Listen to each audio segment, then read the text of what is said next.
Canal boats traveling on the old Champlain Canal had to cross the Hudson River north of Schuylerville in Northumberland. There, a dam was built to control the water supply and currents so canal boats could safely enter the Hudson River from the west side in Saratoga County to the east side in Washington County, and vice versa. A bridge across the river allowed the mules and drivers to cross while towing the canal boat.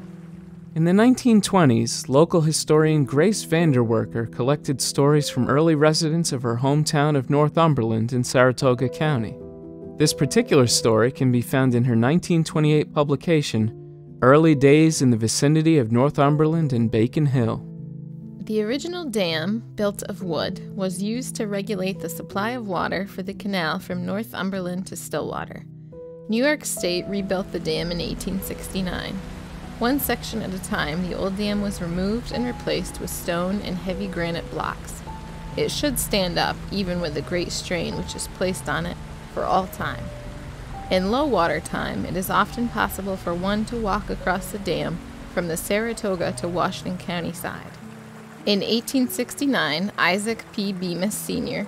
closed his tailor shop at Bacon Hill and moved to Northumberland to take over the duties of the toll collector for the Fort Miller Bridge Company.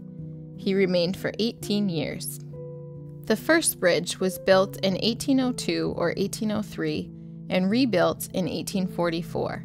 It had a subfloor of plank, a top layer of plank, 13 feet long and 2 inches in thickness protected the subfloor. As soon as these showed signs of wear by constant travel, it was part of Mr. Bemis's duty to inspect and replace with new plank. During the winter of 1872, the old bridge was replaced by one built by Nelson Morey, a bridge builder. Large blocks of stone were placed on the old abutments, thus raising the bridge 2 feet.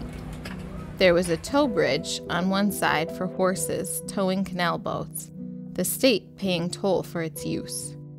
Rates for toll traffic were horse and wagon one way, 12 cents, round trip, 15 cents.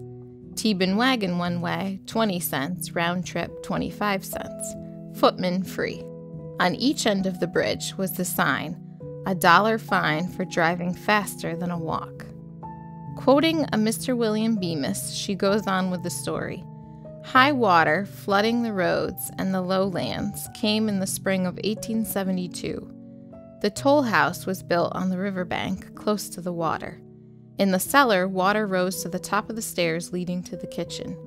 Here one could stand up and dip up water from the cellar. My grandparents were very worried over the outcome. They did not retire that night.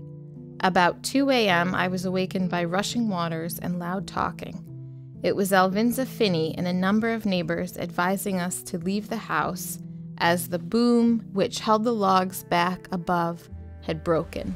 The bridge and toll house were in grave danger of being swept away by the thousands of logs brought down by the flood waters.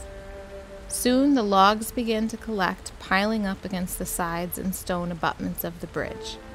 Mr. Finney with others stood on the bridge with ropes, loosening the jam so logs could pass underneath the bridge. We used a small boat, which we had tied to our front doorstep, to go to the store down the road for groceries. At that time, Walter Roselle carried the mail in a stage drawn by horses from Fort Edward to Schuylerville each weekday. He stopped at Moses Kill, Fort Miller, and Northumberland to exchange mail. Arriving at Schuylerville, he would collect mail and return to Fort Edward, leaving mail at the offices mentioned. During the flood, the roads were under water, so there was no mail for several days. Across the top on the south side of the towpath bridge, a plank 14 inches wide and 3 inches thick was nailed on flat that the tow line could slide along from the mule's whiffletree to the canal boat. In times of high water, a man was hired to hold the whiffletrees down. This was called carrying the stick, as a stick was used that went over the rope and fitted to slide along underneath the board on top of the bridge. The man bore down on the other end of the stick, preventing the whiffletrees from raising too high and making it possible for the mules to tow the boat against the current. Various men held the job. At the same time, one canal boat named the Weatherby from Whitehall, loaded with iron ore, locked into the river from the north and was towed to the west side of the river. The water was knee-deep on the towpath. The captain's wife and child were on the boat. The captain went ashore with a large rope to tie the boat so that it would not go over the dam. The rope broke and the boat headed for the dam. There were not the safety piers nearby, as now. Elijah Freeman, the lock tender, took a boat and went to the rescue of the woman and child. As he rowed alongside the canal boat, he shouted to the woman and child to jump. They did, but missed the small boat, fell into the rushing waters, and were drowned. Freeman also went over the dam and was drowned. His body was found near the breastworks of the British. After the waters had receded, the mother and child were found nearly a mile below the dam.